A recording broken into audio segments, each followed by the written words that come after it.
Oral board scenario questions, I know, are very intimidating. I was the recipient of the questions when I was looking for a career in law enforcement, and now I'm the deliverer of those questions. I understand they're intimidating. I'd like to help with this question. Questions that involve weapons are some of the most uncomfortable and difficult questions to answer during the oral board. And here's one.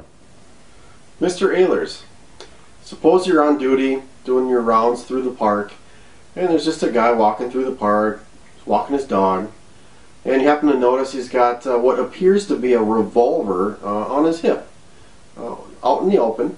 How would you respond to that? I certainly do appreciate the Second Amendment right to keep and bear arms. A citizen that is openly carrying a weapon isn't necessarily violating any laws of any state. It's not to be perceived as disorderly conduct just by virtue of the fact that the man is carrying a weapon. I would certainly take that opportunity to make a citizen contact, try to make it a positive contact, and I would note, I simply mention to him, I notice you're carrying a weapon today. I don't see that very often. Any particular reason that you're carrying a weapon?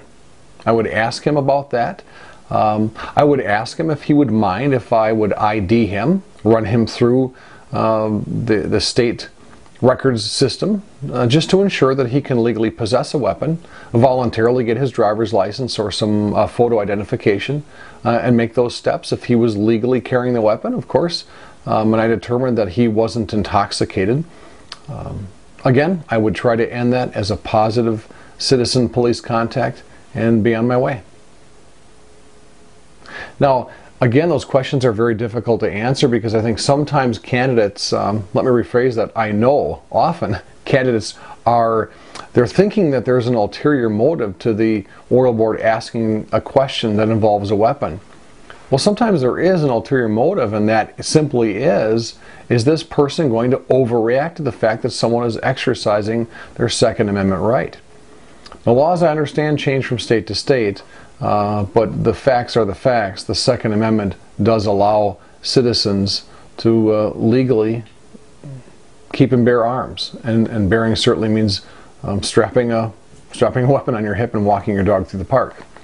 So try not to overreact to those kind of low-key questions. In this case, I didn't get challenged. I think that the oral panel recognized that was a very reasonable response. I didn't get in the guy's face, and I'll tell you what I didn't do intentionally. I didn't escalate this into something that it wasn't.